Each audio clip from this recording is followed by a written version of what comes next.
Hello students, welcome to our channel vision Guru. So ఇవాళ మనం 10th class new Hindi text book నుంచి పత్ఝర్ మే tutti పత్తియా అనేటువంటి లెసన్కి notes అంటే question and answers చూడబోతున్నాము. So ఈ లెసన్ ఎక్స్ప్లెనేషన్ వీడియో ఆల్రెడీ మన ఛానల్లో అప్లోడ్ చేయడం జరిగిందండి. సో ఒకసారి మీరు చూడొచ్చు అనమాట. ఎవరైనా ఫస్ట్ టైం విజిట్ చేస్తున్న వాళ్ళైతే ఒకసారి వీడియోస్ అనేవి చూడండి. సో ప్లేలిస్ట్లో డిఫరెంట్ క్లాసెస్కి సంబంధించిన అన్ని లెసన్స్ మేము పెట్టున్నాము. సో మీకు ఏదన్నా హెల్ప్ అవుతుంది, యూజ్ అవుతుంది అనుకుంటే మాత్రం ఖచ్చితంగా ఛానల్ని సబ్స్క్రైబ్ అయితే చేసుకోండి. అలాగే మీకు తెలిసిన వాళ్ళతో, రిలేటివ్స్తో కూడా షేర్ చేసుకోండి. సో పత్ఝర్ మే టూటీ పత్తియా. సో ఇక్కడ మనము లెసన్ నేమ్ చూసినట్లయితే పత్ఝర్ మే టూటీ పత్తియా అంటే ఆకురాలే కాలంలో విరిగి పడినటువంటి, రాలిపోయినటువంటి ఆకులు అని చెప్పేసి దీని అర్థం అనమాట. సో ఎందుకు ఈ టైటిల్ని పెట్టారు, ఏంటి ఈ లెసన్ ఏంటి అనేది మీరు ఎక్స్ప్లెనేషన్ వీడియో వింటే చక్కగా అర్థమవుతుంది. నెక్స్ట్ ఇందులో ఫస్ట్ క్వశ్చన్ చూసినట్లయితే శుద్ధ సోనా और గిన్నీ కా సోనా अलग क्यों होता है. సో స్వచ్ఛమైన బంగారం అలాగే గిన్నీ కా సోనా అంటే ఏంటి, కల్తీ అంటే రాగిని కలిపినటువంటి బంగారం. ప్యూర్ గోల్డ్కి అలాగే రాగి కలిసినటువంటి గోల్డ్కి తేడా ఏంటి, రెండు వేర్వేరు ఎందుకు అని చెప్తున్నారు. శుద్ధ సోనా బినా మిలాवट का होता है, गिन्नी के सोने में तांबा की मिलावट होती है, इसलिए गिन्नी का सोना ज्यादा चमकता है और शुद्ध सोने से भी मजबूत होता है. అయితే ప్యూర్ గోల్డ్ ఎటువంటి అంటే బినా మిలావట్కే, ఎటువంటి కల్తీ లేకుండా, ఏది కలపకుండా, వేరే పదార్థాలు ఏవి కలవకుండా స్వచ్ఛమైన బంగారం ఏదైతే ఉంటుందో సో దాంతో మనం నగలు కూడా చేయించుకోలేము. ఎందుకంటే అది అంత స్ట్రాంగ్గా ఉండదు. ఎప్పుడైతే దాంట్లో ఆ రాగి కలుస్తుందో అప్పుడే దానికి మెరుపు కూడా వస్తుంది, చాలా బలం కూడా వస్తుంది అనమాట. సో ఇది డిఫరెన్స్ వాటి రెండిటికి. ప్రాక్టికల్ ఐడియాలజిస్ట్ కిసే कहते हैं.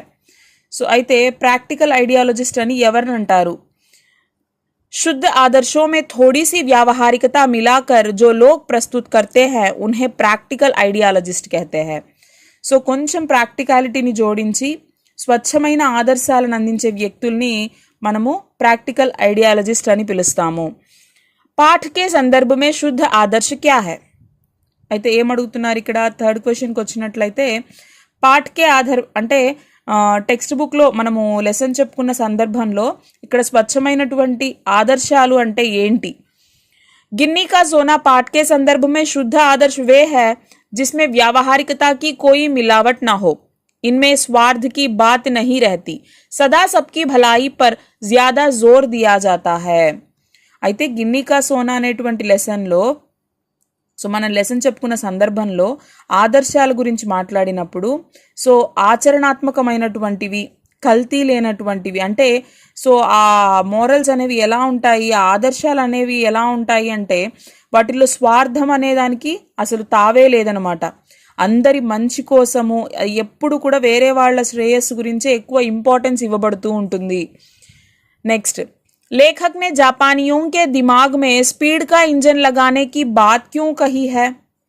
అయితే మన ఈ లెసన్ రాసినటువంటి రైటర్ సో జపనీస్ గురించి చెప్తూ వాళ్ళ బ్రెయిన్స్లో స్పీడ్ అనేటువంటి ఒక ఇంజన్ని ఫిక్స్ చేసుకున్నారు అని ఎందుకు రచయిత ఇక్కడ చెప్పారు అని చెప్పి అడిగారు. जापान के लोग अमेरिका से प्रतिस्पर्धा करने लगे, वे एक महीने में पूरा होने वाला काम एक दिन में ही पूरा करने की कोशिश करने लगे, सदा वे तनावग्रस्त रहने लगे, इसलिए लेखक ने जापानियों के दिमाग में स्पीड का इंजन लगने की बात कही है. అయితే ఇక్కడ చూడండి, జపాన్ ప్రజలు అమెరికాతో పోటీ పడడం స్టార్ట్ చేశారు. ప్రతిస్పర్ధ కర్నే లగే, సో వాళ్ళతో పోటీ పెట్టుకోవడం స్టార్ట్ చేశారనమాట. నెల రోజుల్లో చేయాల్సిన పనిని ఒక్క రోజులో పూర్తి చేయడానికి వాళ్ళు ట్రై చేస్తున్నారు, ప్రయత్నిస్తూ ఉన్నారు. సో ఇలా ట్రై చేసినప్పుడు ఏమవుతుంది, వాళ్ళు ప్రతి నిమిషం కూడా ఒత్తిడికి లోనవుతూ ఉంటారు, ఆ ప్రెషర్ని ఫేస్ చేస్తూ ఉంటారు, టెన్షన్స్లో ఉంటారు. సో కాబట్టి జపనీస్ యొక్క ఆ బ్రెయిన్స్లో, వాళ్ళ మనసులో స్పీడ్ అనేటువంటి ఇంజన్ ఉంది అని చెప్పేసి ఇక్కడ రచయిత చెప్పడం జరిగింది. जापानी में चाय पीने की विधि को क्या कहते हैं. జపనీస్ భాషలో టీ తాగే పద్ధతిని ఏమంటారు. जापानी में चाय पीने की विधि को चानोयू कहते हैं. సో జపనీస్లో టీ తాగే పద్ధతిని చానోయు అని పిలుస్తారు. जापान में जहाँ चाय पिलाई जाती है उस स्थान की क्या विशेषता है. జపాన్లో టీ అందించే ప్రదేశం ఎక్కడైతే టీ తాగే ప్లేస్ ఏదైతే ఉంటుందో దాని ప్రత్యేకత ఏంటి అని అడిగారు. जापान में चाय एक पर्णकुटी में पिलाई जाती है, उसमें बहुत शांति होती है, इसलिए वहां 3 से अधिक आदमियों को प्रवेश नहीं दिया जाता, यही उस स्थान की विशेषता है.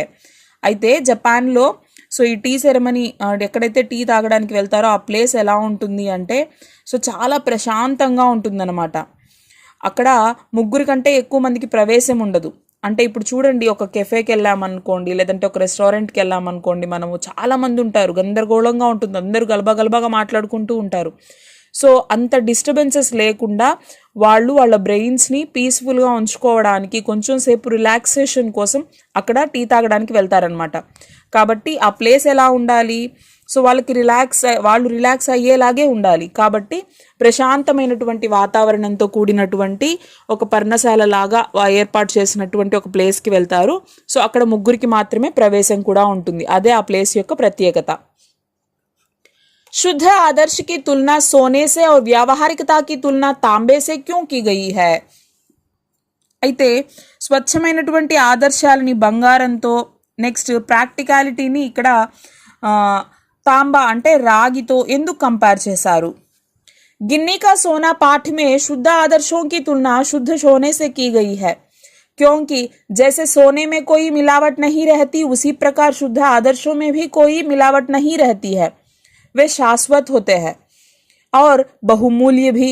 शुद्ध सोने में तांबा मिलाकर औरतें गहने बनवा लेती है, उसी प्रकार शुद्ध आदर्शों में थोड़ी व्यावहारिकता मिलाकर उन्हें आजकल सुलभ बनाया जा रहा है. సో చూడండి, గిన్నికా సోనా అనేటువంటి ఈ లెసన్లో స్వచ్ఛమైన ఆదర్శాలని బంగారంతో పోల్చారు. ఎందుకంటే బంగారం అనేది చాలా ప్యూర్గా ఉంటుంది, కల్తీ ఉండదు. సో దాంట్లో ఎలాంటి కల్తీ అనేది ఉండదు అనమాట. సో అలాగే ఆదర్శాలు అనేవి కూడా కల్తీ లేకుండా ఉండాలి, స్వార్థము చెడు అనేవి లేకుండా ఉండాలి. అప్పుడు మాత్రమే అవి శాశ్వతమైనవి, విలువైనవిగా మనము తీసుకుంటాము. అదే రాగి కలిసిపోయింది అనుకోండి, దాన్ని స్వచ్ఛమైన బంగారం అనుకోము మనము. కానీ మహిళలు వాటితోనే ఆభరణాలు తయారు చేసుకుంటూ ఉంటారు. అంటే ఏంటి, ఈ రోజుల్లో మనం చూసినట్లయితే స్వచ్ఛమైన ఆదర్శాలు అతి కొద్ది మంది దగ్గర కనిపిస్తాయి. మిగతా వాళ్ళంతా ఏం చేస్తారు, ప్రాక్టికాలిటీ అనే పేరుతో సో వాళ్ళ కంఫర్ట్ జోన్కి తగ్గట్టుగా వాళ్ళు చేంజెస్ చేసుకుంటూ మారిపోతూ ఉన్నారు. చాజీన్ నే కౌన్ సి క్రియాయే గరిమాపూర్ణ ఢంగ్ సే పూరే కీ. చాజీన్ అంటే ఏంటి అంటే ఆ టీ పెట్టే అతను అనమాట, టీ సర్వ్ చేసే అతను. సో ఆయన చాలా గౌరవంగా, చాలా ధ్యాసగా అక్కడ ఏ పనులు చేశాడు. చాజీన్ నే లేఖక్ और उनके मित्र को देखकर कमर झुकाकर प्रणाम किया, दोझो कहकर स्वागत किया, उन्हें बैठने की जगह दिखाई, अंगीठी सिलगाई, उस पर चायदानी रखी, बगल के कमरे में जाकर कुछ बर्तन ले आया, तौलिए से बर्तन साफ किए. इन सभी क्रियाएं बड़ी गरिमापूर्ण ढंग से की. సో ఆ చాజీన్ ఏం చేశాడు, లేఖక్ తన ఫ్రెండ్ అక్కడికి ఎంటర్ అయినప్పుడు తను వంగి వాళ్ళని విష్ చేశాడు, దోజో అని చెప్పేసి వాళ్ళని వెల్కమ్ చేశాడు. అంటే జపనీస్ వాళ్ళు ఎలా హలో చెప్తారు మనకి, సో బెండ్ అయ్యి వంగి చెప్తారు కదా, సో అదే పద్ధతిలో ఈయన కూడా ఏం చేశాడు, నడుముని వంచి రచయితకి అలాగే తన ఫ్రెండ్కి వాళ్ళిద్దరినీ కూడా దోజో అంటే వెల్కమ్ రండి అని చెప్పేసి పిలిచి వాళ్ళు ఎక్కడ కూర్చోవాలో ఆ ప్లేస్ని చూపించాడు. అంగీఠీ సిల్గాయి, సో ఆ టీ ప్రిపేర్ చేయడానికి అగ్నిని వెలిగించాడు, అంటే నిప్పు పుట్టించాడు. ఆ స్టవ్ ఏదైతే ఉంటుందో దాన్ని ఆన్ చేసి వెలిగించాడు అనమాట. దాని మీద ఆ కెటెల్ నుంచాడు, ఆ టీ పాయి నుంచాడు అనమాట. నెక్స్ట్ ఏం చేశాడు, బగల్ కే కమరే మే జాకర్ కుచ్ బర్తన్ లే ఆయా. సో పక్కనే ఉన్నటువంటి గదికి వెళ్ళి కొన్ని పాత్రలు తీసుకొచ్చాడు. తౌలియేసే బర్తన్ సాఫ్ కియే, టవల్ తీసుకొని వాటన్నిటిని క్లీన్ చేశాడు, నీట్గా తుడిచాడు, శుభ్రం చేశాడు.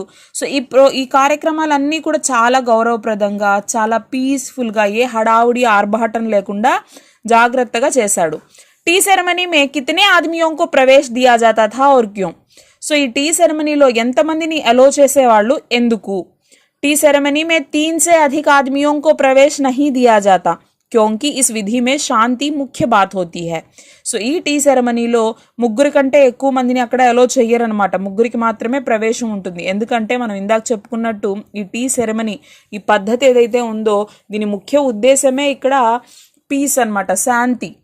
సో వాళ్ళు వచ్చేది అక్కడ కాసేపు ప్రశాంతంగా గడపడానికే ఈ వేడుకని టీ సెరమనీని వాళ్ళు ఇలా జరుపుతారనమాట. चाय पीने के बाद लेखक ने स्वयं में क्या परिवर्तन महसूस किया? టీ తాగిన తర్వాత రచయిత తనలో ఎలాంటి మార్పులని గమనించాడు? चाय पीने के बाद लेखक के दिमाग की रफ्तार धीरे धीरे धीमी पड़ती जा रही थी. थोड़ी देर में बिल्कुल बंद भी हो गई. उन्हें लगा कि मानो वे अनंत काल में जी रहे थे. आखिर उन्हें सन्नाटा भी सुनाई देने लगा. టీ తాగిన తర్వాత రచయిత మనస్సు యొక్క స్పీడ్ అనేది మెల్లగా తగ్గడం స్టార్ట్ అయింది. కాసేపటికి ఆయనకి ఏమనిపించింది, అసలు నేను శాశ్వతంలో అంటే ఎక్కడ అంతం లేనటువంటి స్పీడ్ లేనటువంటి అలాంటి జీవితకాలంలో నేను ప్రయాణిస్తున్నానా. సో ఎంతో శాంతపూర్ణమైనటువంటి ఆ వాతావరణాన్ని ఆయన ఫీల్ చేయగలిగాడు. సో ఆయనకి ఎలా ఉందంటే సైలెన్స్ కూడా వినపడేంత సైలెంట్గా ఉంది అక్కడ ఆ ప్లేస్ అనేది. ఇసిలియే యహా కహ రహే హై సన్నాటా భీ సునాయి అంటే నిశ్శబ్దాన్ని కూడా వినడం స్టార్ట్ చేశాడు. అంత కామ్గా అంత పీస్ఫుల్గా ఉంది అక్కడ. गांधी जी में नेतृत्व की अद्भुत क्षमता थी. उदाहरण सहित इस बात की पुष्टि कीजिए. సో ఇక్కడ చూడండి, గాంధీజీలో నాయకత్వ సామర్థ్యాలు పుష్కలంగా ఉన్నాయి. సో దీని ఎగ్జాంపుల్తో పాటు చెప్పండి అని చెప్పారు. गांधीजी में नेतृत्व की अद्भुत क्षमता थी. लोग उनके नेतृत्व में प्रत्येक कार्य करने को तैयार रहते थे. उनकी नेतृत्व क्षमता के अनेक उदाहरण मिलते हैं. उन्होंने अपनी इस क्षमता के बलबूते पर अंग्रेजी शासन की नींद हराम कर दी थी. अंग्रेजी शासन के विरुद्ध उन्होंने अनेक आंदोलन किए, जैसे दांडी मार्च, असहयोग आंदोलन आदि. इस आंदोलनों में जन साधारण ने बढ़ चढ़कर गांधी जी का साथ दिया. अंततः हमारा देश स्वतंत्र हो गया. సో గాంధీ గారిలో అద్భుతమైనటువంటి లీడర్షిప్ క్వాలిటీస్ అనేవి ఉన్నాయి. సో ఆయన నాయకత్వంలో పనిచేయడానికి ప్రజలు సిద్ధంగా ఉండేవారు. అంటే దీనికి చాలా ఎగ్జాంపుల్స్ ఉన్నాయన్నమాట. ఆ బ్రిటిష్ ప్రభుత్వానికి నిద్రలేని రాత్రులు ఇచ్చారు గాంధీ గారు. అంటే వాళ్ళని ఎలా వ్యతిరేకించారు, ఎన్నో ఆయన ఉద్యమాలు అనేవి చేపట్టారనమాట.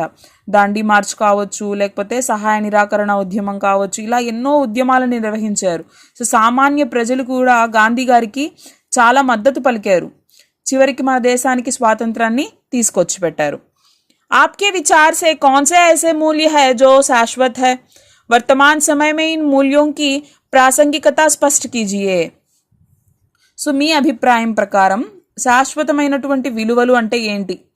సో ఈ రోజుల్లో ప్రస్తుతం ఉన్నటువంటి కాలంలో ఈ విలువల ఇంపార్టెన్స్ ఏంటి అనేది అడుగుతున్నారు. శాశ్వత్ మూల్య వే హోతే హై జో పౌరాణిक समय से चले आ रहे हो, वर्तमान में भी जो महत्वपूर्ण हो और भविष्य में भी जो उपयोगी हो. సో ఇక్కడ ఏం చెప్తున్నారు, శాశ్వతమైనటువంటి విలువలు అంటే ఎలా ఉండాలి అంటే పాతకాలం నుంచి కూడా పురాతన కాలం నుంచి కూడా అవి ఉన్నవి, ప్రెజెంట్లో కూడా అవి ఇంపార్టెంట్ అయి ఉండి భవిష్యత్తులో కూడా ఉపయోగపడేలాగా ఉండేవి. ఏ ప్రత్యేక కాలమే సమాన్ రహతే హై. ఇవి ఎప్పుడైనా సరే అంటే అది పాస్ట్ కావచ్చు, ప్రెజెంట్ కావచ్చు, ఫ్యూచర్ కావచ్చు, ఎప్పుడు వీటికి విలువ అనేది తగ్గదు. हर युग और परिवेश में अपना महत्व रखने वाले ये जीवन मूल्य कभी नष्ट नहीं होते, जैसे सत्य, अहिंसा, ईमानदारी, परोपकार, एकता, देश प्रेम आदि. అయితే వీటి ప్రాముఖ్యత అనేది, వీటి ఇంపార్టెన్స్ అనేది తగ్గిపోదనమాట. అది ఏ యుగమైనా ఏ కాలమైనా సరే వీటి ఇంపార్టెన్స్ ఏలాగా కూడా తగ్గదు. అంటే ఇవి మనకి లైఫ్లో ఈ వాల్యూస్ అనేవి ఎప్పటికీ నాశనం కావు. చూడండి, ఇప్పుడు సత్యము, అహింస, నిజాయితీగా ఉండడము, కలిసిమెలిసి ఉండడము, దేశభక్తి, ఇవన్నీ ఏంటి ఎప్పటికీ చేంజ్ అయ్యేవి కావు. ఈ విలువలు అనేవి ప్రతి ఒక్కరిలో ఉండాల్సినవి. आज वर्तमान समय में भी इन मूल्यों की प्रासंगिकता बनी हुई है. आज समय में व्यवहारिकता और स्वार्थ बहुत बढ़ गया है. शाश्वत मूल्य वैयक्तिक और सामाजिक उत्थान के लिए आवश्यक है. इन शाश्वत मूल्यों के अभाव में समाज का पतन निश्चित है. అయితే ఇప్పుడు మనకి మనుషుల్లో ప్రాక్టికాలిటీ అంటే ఇందాక చెప్పాను కదా నేను, సో ఆదర్శాలలో ఈ ప్రాక్టికాలిటీ అనే మాటని జోడించి స్వార్థాన్ని బాగా పెంచేస్తున్నారు. సో ఇలా ఉంటే సామాజిక విలువలు అనేవి తగ్గిపోతూ వస్తే, ఈ శాశ్వత విలువలు అనేవి లేని పక్షంలో సమాజం పతనం అవ్వడం మాత్రం ఖాయం అని చెప్తున్నారు. अपने जीवन की किसी ऐसी घटना का उल्लेख कीजिए जब शुद्ध आदर्श से आपको हानि लाभ हुआ हो. शुद्ध आदर्श में व्यावहारिकता का पुट देने से लाभ हुआ हो. అయితే ఏం చెప్తున్నారు ఇక్కడ, ఏం అడుగుతున్నారు క్వశ్చన్. సో మీ ఆదర్శాల నుంచి ప్రయోజనాల్ని పొందినప్పుడు, అంటే మీ లైఫ్లో జరిగినటువంటి ఏమన్నా ఒక సంఘటన గురించి చెప్పండి. అంటే మీరు స్వచ్ఛమైన ఆదర్శాలని ఫాలో అయినప్పుడు మీకు ప్రయోజనం కలగకపోయి ఉండొచ్చు. నాకు ఎలాంటి యూజ్ అవ్వలేదు, నేను స్వచ్ఛమైన ఆదర్శాలని పాటించాను ఎలాంటి స్వార్థం లేకుండా, ప్రాక్టికాలిటీ అనే పేరుని యాడ్ చేయకుండా, కానీ నాకు యూజ్ అవ్వలేదు, అక్కడ నేను నష్టపోయాను. సో ఈ ప్రాక్టికాలిటీని యాడ్ చేసి స్వార్థాన్ని యాడ్ చేసుకుంటే నేను లాభాన్ని పొందాను. ఇలాంటి ఇన్సిడెంట్స్ ఏమైనా ఉంటే ఎక్స్ప్లెయిన్ చేయండి అని అడిగారు. సో ఫస్ట్ చూద్దాం. శుద్ధ ఆదర్శసే ముझे హాని హుయి. సో స్వచ్ఛమైన ఆదర్శాలని ఫాలో అవ్వడం వల్ల నాకు నష్టం కలిగింది, నేను ప్రయోజనం పొందలేకపోయాను. एक बार मेरा मित्र बुखार की वजह से 2 दिन स्कूल नहीं आया. अगले दिन जब वह आया तो मैंने उसकी सहायता करने की दृष्टि से अपनी पुस्तक दी और घर जाने के पहले उसे लौटाने को कहा, क्योंकि दूसरे दिन परीक्षा थी. लेकिन उसने मुझे पुस्तक नहीं लौटाई. इसकी वजह से मुझे परीक्षा में कम अंक मिले. ఒకసారి నా ఫ్రెండ్కి ఫీవర్ అయితే 2 days రాలేదు. సో పాపం రాలేదు కదా, వాడు రాసుకుంటాడులే అని నేనే నోట్స్ ఇచ్చేసాను వాడికి, రాసుకొని నాకు ఈవినింగ్ వెళ్ళేటప్పుడు ఇవ్వరా అని. సో అతను ఏం చేశాడు, ఇవ్వలేదు. నెక్స్ట్ డే నాకు ఎగ్జామ్, నేను చదవలేకపోయాను, నాకు మార్క్స్ తక్కువ వచ్చాయి. సో ఇదేంటి, ప్రయోజనం పొందకపోవడం. శుద్ధ ఆదర్శసే ముझे లాభ్ హువా, ఇది ప్రయోజనం పొందినటువంటి ఒక ఇన్సిడెంట్. एक बार मैंने अपने मित्र की घड़ी चुरा ली, लेकिन बाद में उसे लौटा दी और उसे बताया कि मुझे वह घड़ी बहुत अच्छी लगी थी, इसलिए चुरा ली. मुझे ऐसा नहीं करना चाहिए था. अपनी गलती के लिए क्षमा भी मांगी. कुछ दिनों के बाद मेरे जन्मदिन पर उस मित्र ने मुझे वैसी ही घड़ी उपहार में दी. సో అయితే ఒకసారి నేను నా ఫ్రెండ్ దగ్గర తన వాచ్ తీసేసుకున్నాను. తర్వాత అయ్యో తీసుకున్నాను, తప్పు కదా అనిపించింది నాకు. సరే ఏదో ఒకటి చెప్పి ఇచ్చేసేయాలి కదా అని చెప్పేసి, నాకు నీ వాచ్ బాగా నచ్చిందిరా, తీసేసుకున్నాను, తప్పని తెలిసి రిలైజ్ అయ్యాను అని చెప్పి నేను రిటర్న్ చేసేసాను. తర్వాత నా బర్త్డేకి తను ఏం చేశాడు, నాకు అది నచ్చింది కదా, నేను ఆనెస్టీగా ఇచ్చాను కదా అని చెప్పేసి తను నాకు సేమ్ వాచ్ని గిఫ్ట్ చేశాడు. సో అదేవిధంగా శుద్ధ ఆదర్శ మే వ్యావహారికతా కా పుట్ దేనే సే లాభ్ హువా. సో ఇక్కడ ఇంకొక ఎగ్జాంపుల్ కూడా ఇవ్వడం జరిగింది. नेक्स्ट क्वेश्चन, शुद्ध सोने में तांबे की मिलावट या तांबे में सोना, गांधी जी के आदर्श और व्यवहार के संदर्भ में यह बात किस तरह झलकती है, स्पष्ट कीजिए. సో ఇక్కడ చూసినట్లయితే స్వచ్ఛమైన బంగారంతో రాగి లేదా రాగిలో బంగారం కల్తీ, అంటే ఇక్కడ గాంధీజీ ఆదర్శాలు మరియు ప్రవర్తన అనేది ఎలా ప్రతిబింబిస్తుంది, దీన్ని ఎక్స్ప్లెయిన్ చేయండి అని అడిగారు. प्रैक्टिकल आइडियोलॉजिस्ट वे लोग हैं जो व्यावहारिकता का मिश्रण करके शुद्ध आदर्शों को समाज में चलाते हैं. गांधी जी व्यावहारिकता का मूल्य समझते हैं. वे आदर्शों को व्यावहारिकता के स्तर तक नहीं उतरने देते थे, अपितु व्यावहारिकता को आदर्शों के स्तर तक ले जाते थे. उनके लिए आदर्श ही सदा आगे रहता था. అయితే ఇక్కడ ఏం చెప్తున్నారు, ప్రాక్టికల్ ఐడియాలజిస్టులు అంటే ప్రాక్టికాలిటీని మిక్స్ చేసి సో స్వచ్ఛమైన ఆదర్శాలని బయట చూపిస్తూ, అంటే ఆదర్శాలను మేము ఫాలో అవుతున్నామని చెప్పుకునే వ్యక్తులు అనమాట. కానీ గాంధీజీ యాక్చువల్ ప్రాక్టికాలిటీ విలువలను అర్థం చేసుకున్నారు, కానీ వాటి కోసం ఆదర్శాలని, వాటి స్థాయిని కిందకి దిగజార్చలేదు ఎలాంటి పరిస్థితుల్లో కూడా. ఈ ప్రాక్టికాలిటీనే ఆదర్శాల స్థాయికి ఎత్తుకు తీసుకెళ్లారే కానీ ఆదర్శాలని కిందకి దిగజారనివ్వలేదన్నమాట. ఎప్పుడూ ఆదర్శాలనే ఆయన ముందుంచేవారు. गिरगिट कहानी में आपने समाज में व्याप्त अवसरानुसार अपने व्यवहार को पल पल में बदल डालने की एक वानगी देखी. इस पाठ के अंश गिन्नी का सोना के संदर्भ में स्पष्ट कीजिए कि आदर्शवादिता और व्यावहारिकता इनमें से जीवन में किसका महत्व है. సమాజంలో ఇక్కడ చూడండి, ఊసరవెల్లి కథను చూసే ఉంటారు కదా ఎగ్జాంపుల్కి. సో ఇక్కడ సమాజంలో ఉన్నటువంటి ప్రవర్తనలు, అంటే క్షణానికి ప్రవర్తన మార్చుకునే గుణాలు, ఊసరవెల్లి లాంటి గుణాలు కలిగినటువంటి మనుషులు ఎంతోమంది ఉన్నారు. సో ఈ గిన్నీకా సోనా అనేటువంటి సారాంశాన్ని సూచిస్తూ, సో మన జీవితంలో ఆదర్శవాదం అలాగే వ్యావహారికవాదం అనేటువంటి దాంట్లో ఏది ముఖ్యమైనది అని అడుగుతూ ఉన్నారు. गिन्नी का सोना पाठ के आधार पर यह स्पष्ट है कि जीवन में आदर्शवादिता का ही अधिक महत्व है.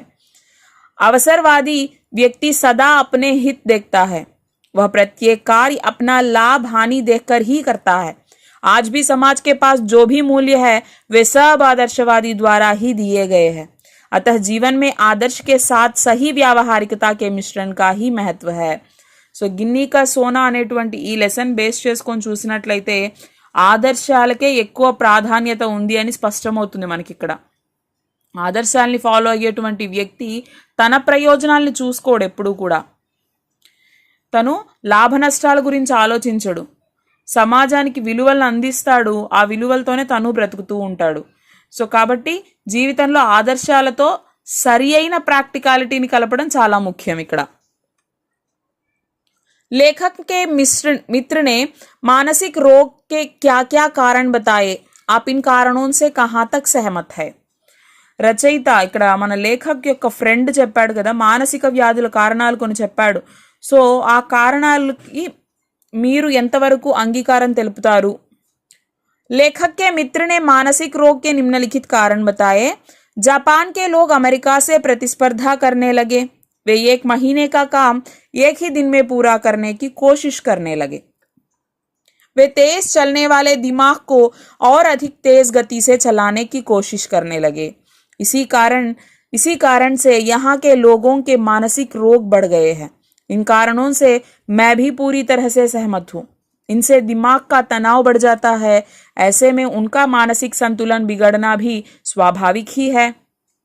అయితే ఇక్కడ ఏం చెప్తున్నారు, రచయిత యొక్క స్నేహితుడు సో ఆ మానసిక అనారోగ్యాలకి కారణం ఏం చెప్పాడు, జపాన్ ప్రజలు అమెరికాతో పోటీ పడడం స్టార్ట్ చేశారు. 1 నెలలో చేయాల్సిన వర్క్ని 1 రోజులో కంప్లీట్ చేయడానికి ట్రై చేస్తున్నారు. సో మరి అలా ట్రై చేస్తున్నప్పుడు ఏమవుతుంది, వేగంగా కదిలే మనసుని మరింత వేగంగా పరిగెత్తించాల్సే ప్రయత్నం వస్తుంది. సో దానివల్ల ప్రజలకి డిప్రెషన్లోకి వెళ్ళిపోవడం, స్ట్రెస్ తీసుకోవడం, మానసిక రుగ్మతలు ఎక్కువ అవ్వడం, ఇవన్నీ జరుగుతూ ఉంటాయి.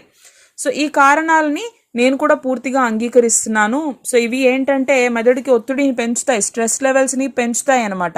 సో వీటి వల్ల ఖచ్చితంగా వాళ్ళకి మానసికమైనటువంటి వ్యాధులు వచ్చే అవకాశాలు ఉన్నాయి. लेखक के अनुसार सत्य केवल वर्तमान है, उसी में जीना चाहिए. लेखक ने ऐसा क्यों कहा होगा, स्पष्ट कीजिए. సో ఇక్కడ చూడండి, రచయిత ప్రకారం ఇక్కడ సత్య కేవల్ వర్తమాన్ హై అంటే ప్రెజెంట్లో సత్యం మాత్రమే ఉంది, దాంట్లోనే జీవించాలి. లేఖక్ నే ఐసా క్యూ కహా, ఎందుకు రచయిత ఇలా అన్నాడు.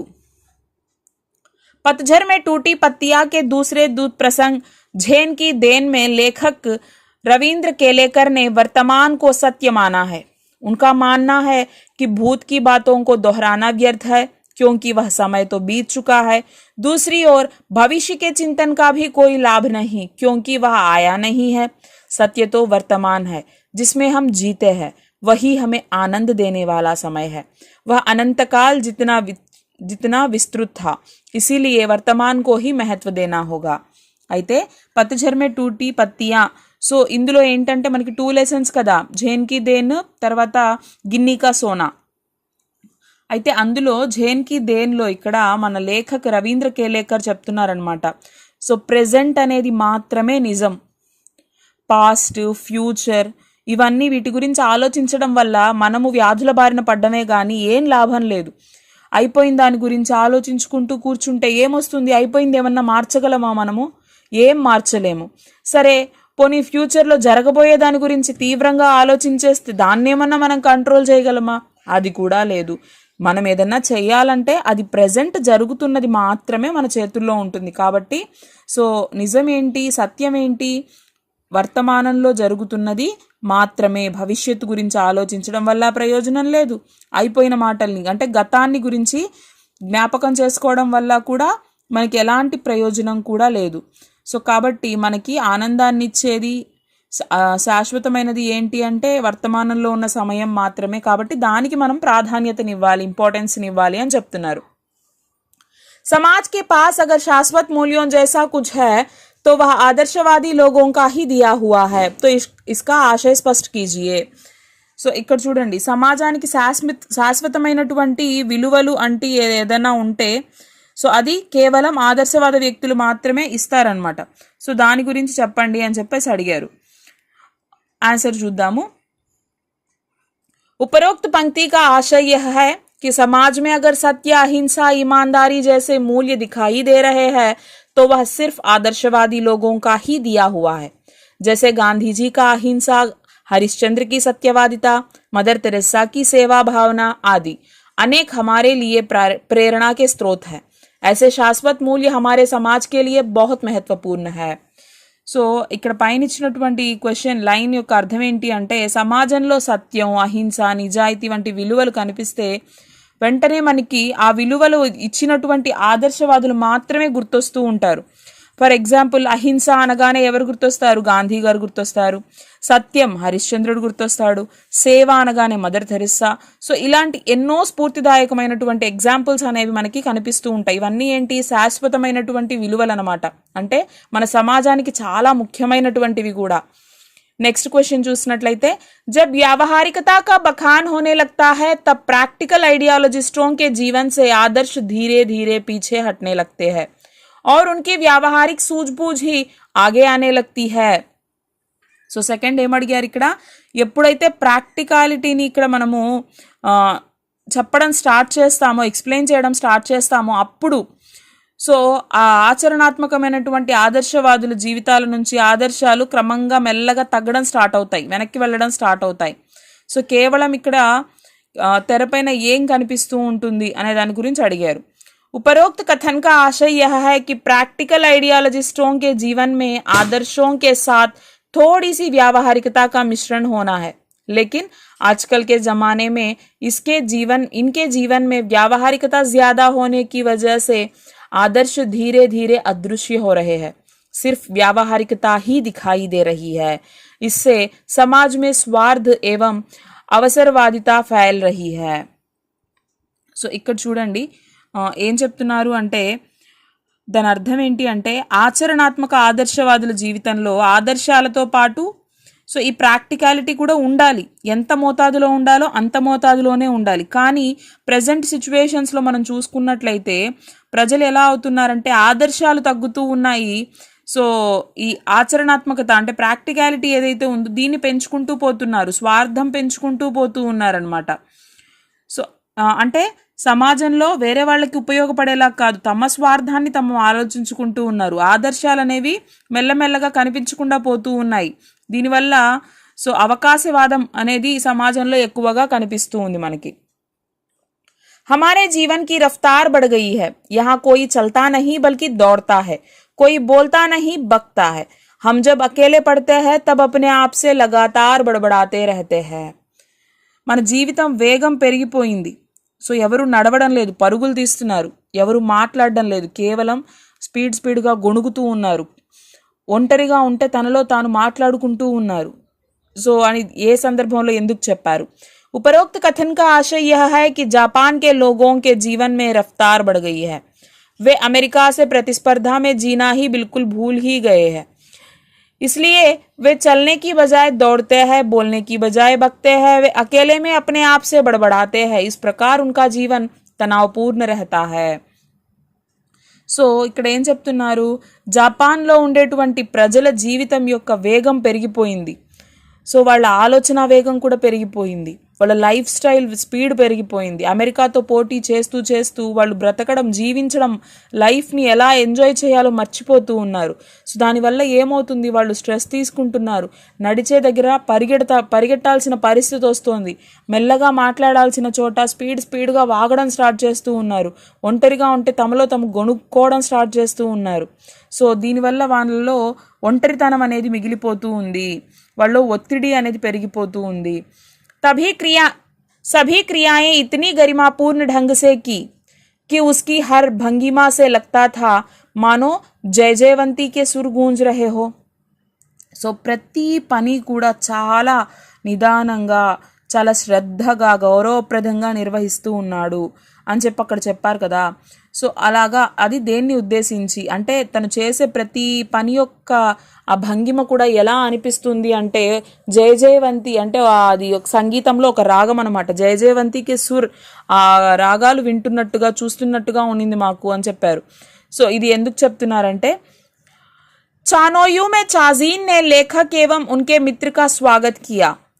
अंगीठी सुलगाकर चायदानी रखी, बगल के कमरे में जाकर कुछ बर्तन ले आया, तौलिए से बर्तन साफ किए, सभी क्रियाएं गरिमापूर्ण ढंग से की। यह देखकर लेखक भाव विभोर हो गया। वहां की गरिमा देखकर उन्हें लगता था कि जय जयवंती राग का सुर गूंज रहा हो। సో చానోయు సో ఆ టీ సెరమనీ ఏదైతే ఉందో సో అక్కడికి వెళ్ళినప్పుడు అతను చూశారనమాట, లేఖకు తన ఫ్రెండ్ చూశారు. సో ఎలాగా ఆ చాజీన్ వాళ్ళని వెల్కమ్ చెప్పి ఎలా ఆ మంటని వెలిగించి టీపాయ్ పెట్టడం కానీ, పక్క గదిలోకి వెళ్ళి ఆ పాత్రలు తీసుకురావడం, టవల్తో దాన్ని శుభ్రం చేయడం, సో అన్ని కార్యక్రమాలు చాలా చాలా శ్రద్ధగా గౌరవంగా చేస్తూ ఉన్నాడు. సో అది చూసి ఈయన భావోద్వేగానికి గురైపోయి మన రచయిత సో అక్కడి గాంభీర్యాన్ని అలా కంపేర్ చేశారనమాట. జయ జయవంతి రాగం ప్రతిధ్వనిస్తున్నట్లుగా అనిపించింది మాకు. సో ఎలా మనము ఒక మ్యూజిక్ని వింటూ ఉంటే ఎలా మన మనసు శాంతంగా ఉంటుందో, సో స్ట్రెస్ నుంచి ఎలా రిలీఫ్ అవుతామో మనము, అలా అనిపించింది అనమాట. నెక్స్ట్ భాషా అధ్యాయం చూడండి. नीचे दिए गए शब्दों का वाक्य में प्रयोग कीजिए. సో కొన్ని వర్డ్స్ ఇచ్చారు.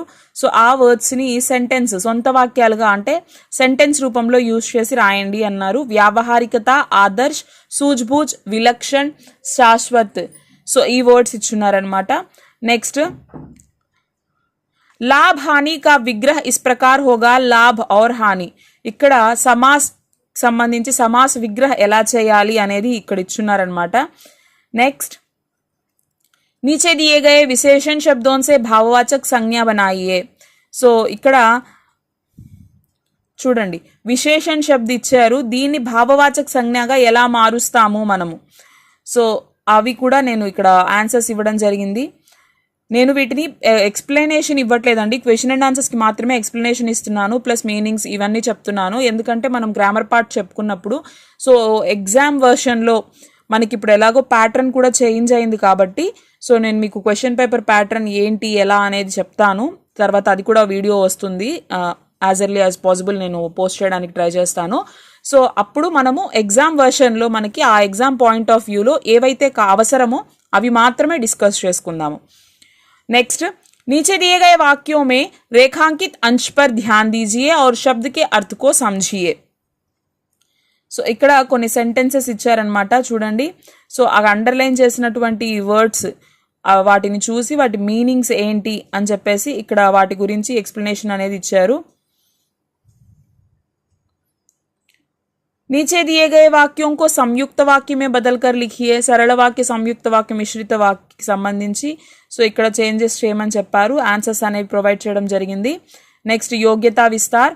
गांधी जी के आदर्शों पर आधारित पुस्तकें पढ़िए, जैसे महात्मा गांधी द्वारा रचित सत्य के प्रयोग और गिरिराज किशोर द्वारा रचित उपन्यास गिरमिटिया.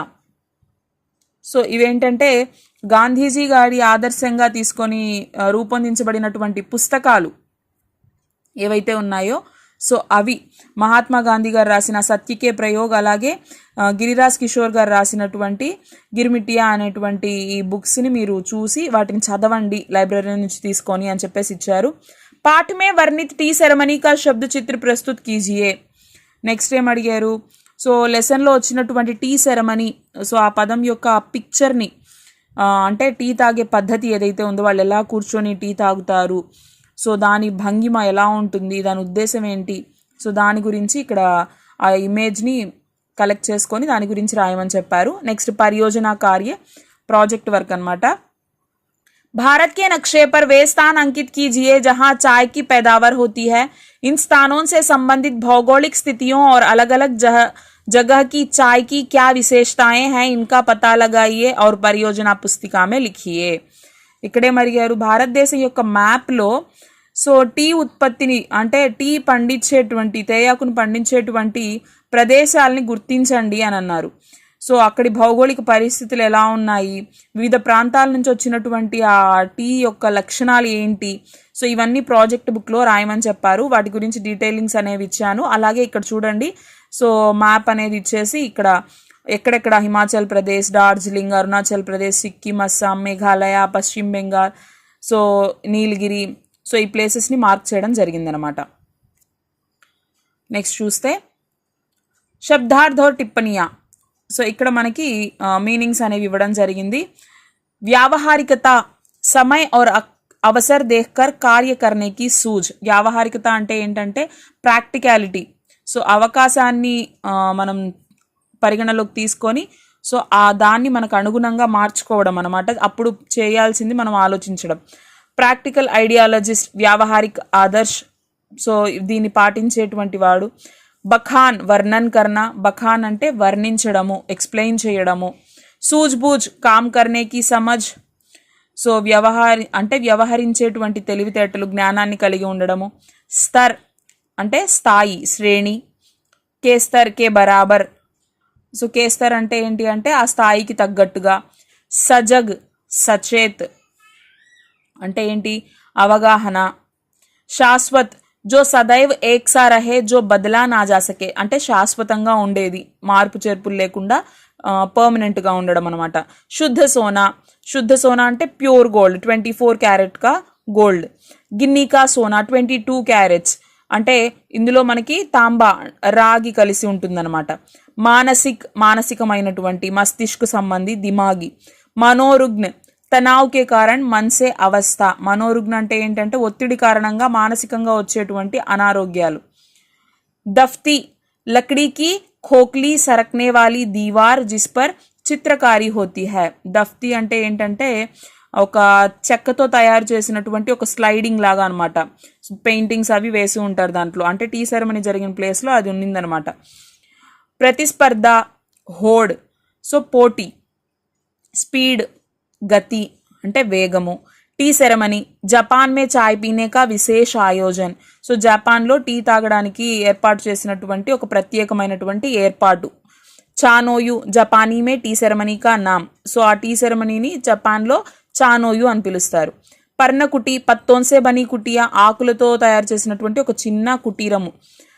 బేఢబ్సా బేడోల్సా, బేఢోసా అంటే బేడోల్సా అంటే ఏంటి అంటే సో ఆకారం అనమాట, అంటే ఒక వికృతమైనటువంటి అంటే ఒక షేప్లెస్ అని. చాజీన్ జాపానీ విధిసే చాయ్ పిలానే వాలా, సో జపనీస్ పద్ధతిలో టీ ప్రిపేర్ చేసేటువంటి అతన్ని మనము చాజీన్ అంటాం. గరిమాపూర్ణ సలీకేసే, సో గౌరవంగా, మర్యాదగా. భంగిమ ముద్ర, సో ఇక్కడ భంగిమ అంటే ఏంటి, తెలుగులో కూడా భంగిమ అంటాం కదా మనము. పొజిషన్ అనుకోవచ్చు. జయ జయవంతి ఏక్ రాగ్ కా నామ్, ఇది ఒక రాగం పేరు, జయ జయవంతి రాగం. ఖదబ్దానా ఉబల్నా అంటే ఏంటంటే ఉడకడము, బాయిల్ అవుతూ ఉంటుంది కదా, సో ఆ బాయిలింగ్ అనమాట. ఉల్ఝన్ అసమంజస్కి స్థితి, ఉల్ఝన్ అంటే గందరగోళ స్థితి, పరిస్థితి రావడము. అనంతకాల్ వహ కాల్ జిస్కా అంత నా హో, సో అంతం లేనటువంటి కాలము. సన్నాట ఖామూషి సైలెన్స్, నిశ్శబ్దము. మిథ్యా భ్రమ అంటే భ్రాంతి. సో ఇవి మీనింగ్స్ అనమాట. చాలామంది నాకు కామెంట్ సెషన్లో తెలియజేశారు, అంటే క్వశ్చన్స్ అన్ని తెలుగులో ఎక్స్ప్లెయిన్ చేస్తున్నారు మేడం, లాస్ట్లో శబ్దార్థ టిప్పణియా ఉంది కదా, సో ఇది మీరు హిందీ టు హిందీ చెప్పేస్తున్నారు, మాకు తెలుగులో కూడా కావాలి అని చెప్పేసి రిక్వెస్ట్ చేశారు. సో వాళ్ళ కోసం స్పెషల్గా నేను ఇవి మళ్ళీ తెలుగులో రిపీట్ చేశానండి. ఐ హోప్ మీకు హెల్ప్ అవుతుంది అనుకుంటున్నాను. సో సపోర్ట్ చేస్తున్న వాళ్ళందరికీ చాలా థ్యాంక్స్ అండి. చాలామంది ఛానల్ జాయిన్ అవుతున్నారు, పీడిఎఫ్స్ సెండ్ చేయమని చెప్తున్నారు.